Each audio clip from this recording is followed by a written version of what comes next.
Hello friends, उम्मीद है आप लोग खैरियत से होंगे। इस वीडियो में मैं आपको बताने जा रहा हूं कि हम कैसे यूट्यूब का थंबनेल बआसानी बना सकते हैं और उसे यूज़ कर सकते हैं।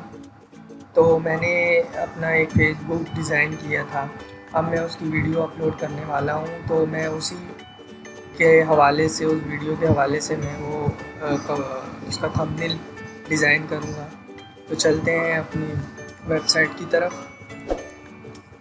दोस्तों, ये लास्ट वीडियो में मैंने आपको इस साइट का बताया था कन्वर्ट, तो मैं इसी पे ही ये थंबनेल डिज़ाइन करूँगा। फेसबुक कवर भी मैंने इस पे डिज़ाइन किया था। तो आपने यहाँ यूट्यूब थंबनेल पे आना है और यहाँ क्लिक करके आपको जो भी इस पर थंबनेल पसंद हो, डिज़ाइन पसंद हो, वो आप चूज़ कर लें और फिर आपने उसके ऊपर अपने हिसाब से डिज़ाइनिंग करनी है। मैंने एक डिज़ाइन चूज़ कर लिया है, मैं इसी पर डिज़ाइनिंग करूँगा अपनी। तो चलते हैं, शुरू करते हैं डिज़ाइनिंग।